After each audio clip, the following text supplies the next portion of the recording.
अस्सलामुअलैकुम। अज तुहानूं दिखाने जी मूंगी ते बाजरा। पिछले व्लॉग तुहानूं दिखाई सी जदों बीजी सीगी। हुण माशाअल्लाह वावा बाहर आई खड़ी ज़मीन तो। ते सजावट चैक करो फसलों की।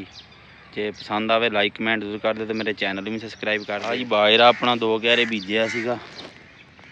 गर्मी है कोई खास निकलिया कोई नहीं, पर फिर भी गुजारा ठीक है।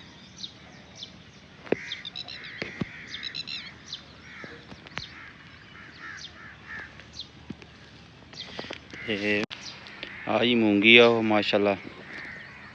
ये तो छोटी छोटी सी पिछले व्लॉग जो तुहानूं दिखाई है, अजे बाहर नहीं सी आई ज़मीन तो। हुण तुसीं इहदे पत्ते चैक करो, लैन वाइज किदां बराबर बूटे है। तो तीली भी तुहानूं दिखाई सी छोटी छोटी, तो तीली भी दिखाने जाके तुहानूं। तो जिन्हां भरावां मेरा चैनल सबसक्राइब नहीं कर देन, ताकि आने वाली वीडियो तुहाडे कोल बलग पहुँचती रहे। आ जी वो तिली आ ते फुल चक्की खड़ी आ। 1 किला जमीन का है जी, तिली लगी हुई सारी। ये फुल भी चेक कराने तुहानूं।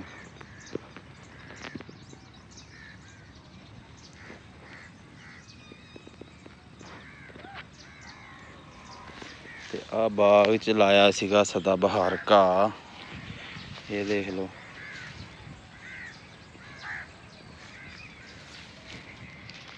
हुण कपाह चेक कराने तुहानूं।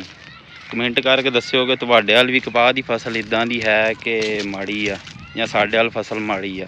क्योंकि साडा इलाका हैगा रेतला, इत्थे पानी की कमी हैगी आ, ते इस करके फसल दूसरे दिन पानी मंगदी है। कई नहीं पानी ला सकते, इस करके आ जी अपनी कपाह च आ गए हैं। तो बैक कैमरे नाल चेक कराने तुहानूं। आ पूरा किला जी कपाह दा ही आ। ये टिंडा चक्की खड़ी है, कोई बूटा देख सकते हैं। तो इन्ना दा कद है तकरीबन 1.5 फुट है हजे। तो टिंडा इन्हें चुक लिया पहला ही, छोटा कद रहना, एडा कद नहीं होना।